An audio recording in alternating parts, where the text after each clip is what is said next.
Our tale begins not with a whimper, but with a bang, or rather, a whole symphony of them.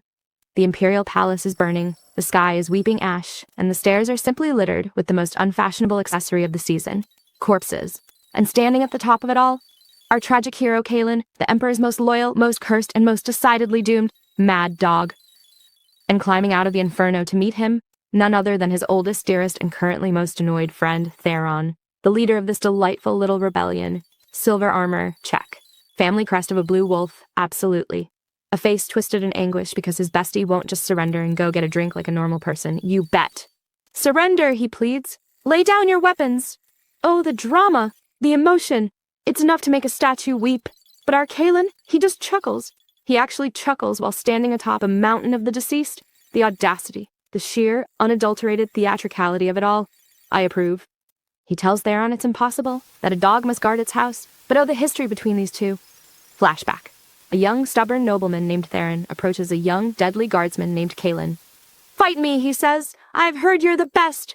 It was the start of a beautiful sword-clashing friendship. A slave and a duke's son. How positively Shakespearean. But back to the present bloodbath. Kaelin reveals the terrible, fabulous T. The Emperor, that bluest, blooded son of a, didn't just mismanage the treasury, oh no. He made a deal with devils. And our poor Kaelin, his soul is shackled by the Emperor's nasty black magic, forcing him to fight. Though it seems the connection is weakening, giving our tragic pup just enough wiggle room for one last choice. He raises his sword. Theron powers up with his gorgeous noble blue mana. Kaelin's is a murky cursed black. They charge, it's a clash of destinies, a ballet of blades. Oh my. Well, that was anticlimactic. Kaelin's sword only grazes Theron's shoulder, but Theron's blade, it went right through Kaelin's chest. A direct hit. But wait, why is Theron so angry? He's screaming. Why did you twist your blade? He's crying. It seems our mad dog deliberately missed. He chose his friend over his master. He chose to be the villain in Theron's heroic story. And as he dies in his best friend's arms, he says this is his first real decision, his path to happiness. And his last words? Nothing really. S.O.B. The sheer, unadulterated emo poetry of it all. What a finale! Curtain call, throw the roses. But wait, what's this? An encore. Kaelin's consciousness doesn't fade. He's thinking, he's feeling warmth. Is it hell? Is he being punished for the Emperor's sins? The injustice? And then, a voice. Master, it's a boy. His vision clears. He's being held by a crying man who is calling him sin. And then he's passed to another man, an older man with a familiar face. It's Theron. But old, very old.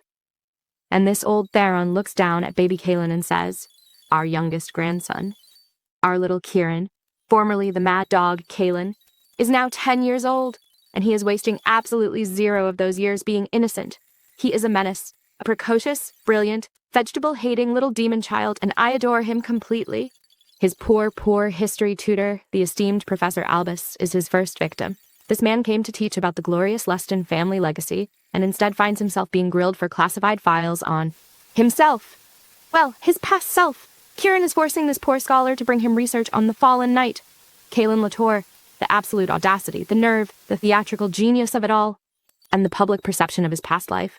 Oh, it's a tragedy worthy of its own play. They've turned him from a cursed guard dog into a steadfast knight. A tragic figure of unwavering loyalty.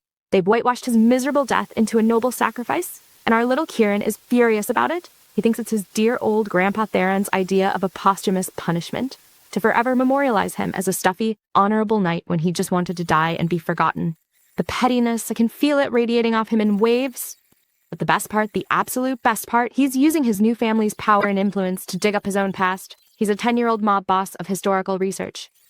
I'll put in a good word with my father, he says. The manipulation, the power plays. He's not just accepting this new life, darlings. He's learning how to work it.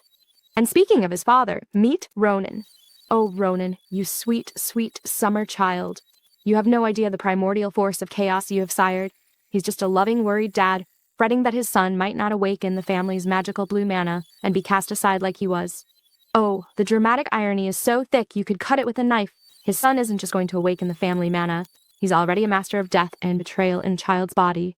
And Kieran? He sees it. He sees his father's insecurity, and, in a moment that is both genuinely sweet and horrifyingly calculated, he tells him, I respect you. He tells him it's good that he's not like his own legendary father, Theron. Because it's true! In his past life, Kalen saw Ronan as a child and thought he was nothing like the bombastic halo, and he meant it as a compliment. The layers, the history, my heart can't take it. But then, the cherry on top of this delicious, chaotic cake. The awakening ceremony is in 2 weeks. Grandpa Theron is coming home. The man who killed him is returning to see the grandson, who houses the soul of his oldest friend. And what does our little villainous protagonist say? "I've got everything planned." He says it with a smile, a sweet, innocent, 10-year-old smile that promises absolute and utter mayhem. He is going to make his grandfather's retirement a living nightmare, and I am here for every single second of it. Let's set the scene, shall we? While dear Papa Ronan is sweating bullets over the upcoming awakening ceremony, terrified his son will be a dud like him. What is our precious little protagonist doing? Is he nervous? Is he practicing his etiquette? No! He's lying on his bed, sighing. And then, whoosh! He's casually summoning the legendary azure mana like it's nothing. The very mana he coveted in his past life, the symbol of his best friend's noble bloodline, is now dancing at his fingertips. And he's had it for 3 years. The absolute nerve, the sheer, unmitigated gall. He's been hiding a divine-level power up since he was 7. And why? Not out of modesty, oh no, because the mana practice methods he knows from his past life are the forbidden, devil-tainted arts of the Imperial Guards. He can't use them without raising a million questions. So what does he do? He gets a mana stone and starts practicing in secret, like a tiny, blue-eyed sorcerer. He's not just preparing, he's doing advanced mana cardio while everyone else is still learning to crawl. But his goal? It is chef's kiss. Perfectly petty and glorious. He doesn't want to just reveal himself. That would be too simple, too boring. He wants to get stronger than his grandfather, the legendary hero Theron. And then, right before the old man kicks the bucket, he'll lean in and whisper, "It's me. I'm your grandson.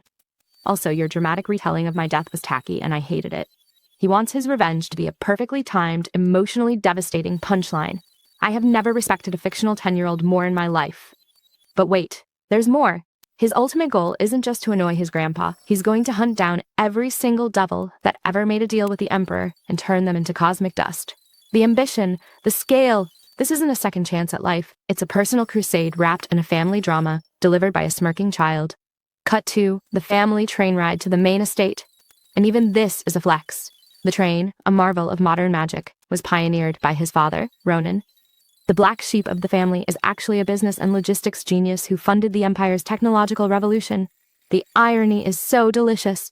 The son who was cast out for lacking martial talent is the one financially propping up the entire noble structure. And Kieran knows it. He's proud of his dad. It's a genuinely sweet moment amidst all the scheming.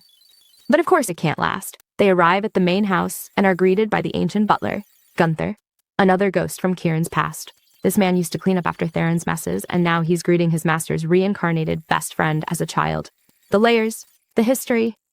And as Papa Ronan gets more and more tense, fearing the judgment and sneers of his family, our little agent of chaos is vibrating with excitement. His internal monologue isn't one of fear, it's of pure, unadulterated opportunity. Unfortunately for Fail, the possibility of their visit to the main family going smoothly was 0. After all, if nothing happened, I'll make sure something does. He says it with his chest. He is going to walk into the lion's den and poke the lions with a stick, because it sounds like a fun Tuesday. He dreams of being the biggest troublemaker the ducal family has ever seen. Our precious Chaos Prince, Kieran, has been in the main estate for approximately 5 minutes and has already committed attempted cousin-side. I am so proud. The scene, Azure Ocean Castle, dripping with history and the very azure mana our boy now commands.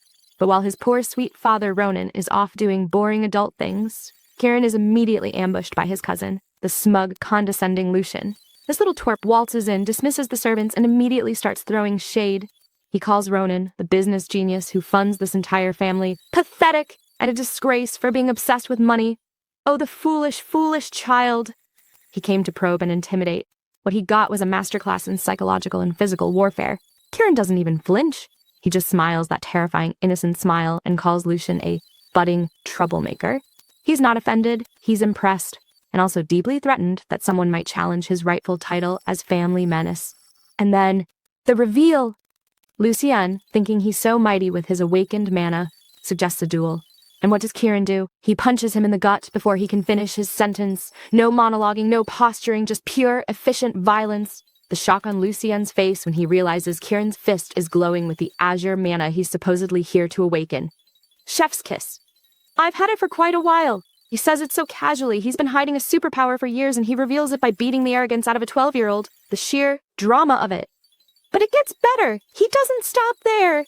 He covers Lucien's mouth so he can't scream and proceeds to give him a one-sided beating, all while delivering a villainous monologue about how he will be the sole troublemaker of the Leston family. He's not just defending his father's honor, he's eliminating the competition. He's literally assigning his cousin a new role. For every troublemaker, there's a noble gentleman. I think you'll fit that role quite well. He's not just hitting him, he's rebranding him. This is next-level bullying. By the time the knights and elders burst in, Lucien is unconscious and frothing at the mouth. The room is in chaos, and Kieran, he's just standing there, blood on his hands, with a smile of pure satisfaction. His father is horrified. His uncle Raphael is furious, grabbing him by the collar. And how does our 10-year-old demon lord respond? He meets his uncle's rage with an unblinking stare and a polite, "Pleased to meet you, uncle." Then he throws Raphael's own hypothetical question right back in his face. The nerve, the absolute breathtaking gall. But the piece de resistance, the final twist. The ancient butler Gunther arrives with the summons. The Duke himself has called for them. The head of the family, the legendary hero Theron, wants to see his youngest grandson and his son immediately. And as Ronan's soul practically leaves his body in terror, Kieran smiles. He takes his father's hand and says, "I'm excited." He is excited to meet the man who killed him in his past life. After just putting that man's other grandson in the medical wing, the stage is set for the most awkward, tense, and potentially explosive family meeting in the history of ever. Shh! Do you hear that, my darlings? That is the sound of a master manipulator at work. The grand reunion we've all been waiting for has finally happened, and it did not disappoint. Our little wolf pup Kieran has just faced down the old alpha, Theron himself, and he didn't just survive, he absolutely thrived.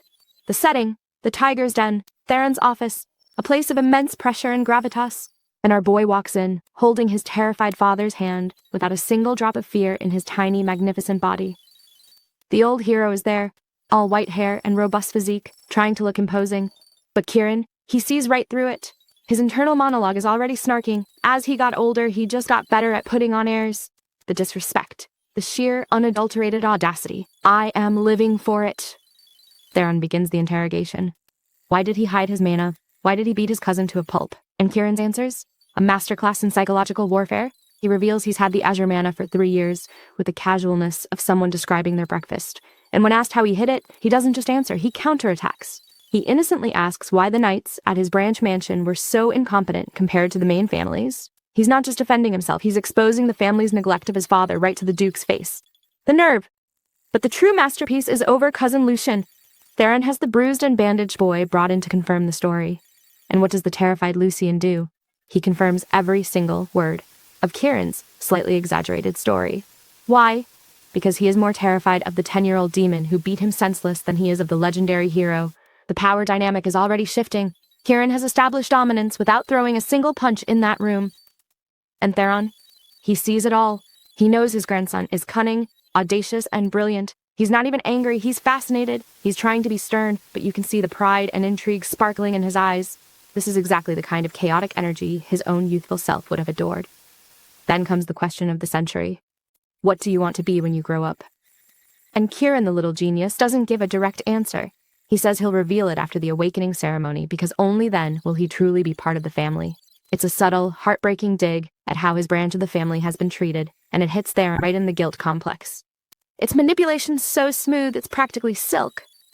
The meeting ends with a postponed punishment and a subtle warning from Theron that his grandfatherly favor only goes so far. But the message is clear. Kieran has passed the test. He's not in trouble. He's on the radar. And the final scene? Theron alone, telling his butler Gunther to send a priest and doctor to check on Kieran because he's worried he might be carrying emotional scars from being too mature. He's worried he's not innocent enough. He's not punishing him. He's trying to therapy the cunning out of him. The irony is so thick you could swim in it. The old hero is officially intrigued, impressed, and already playing favorites.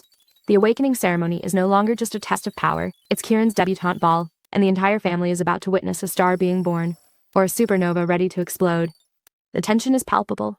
The drama is exquisite. We find our brilliant boy lying in bed, actually introspecting. He's reflecting on his reunion with Grandpa Theron, and is utterly shook by the old man's power.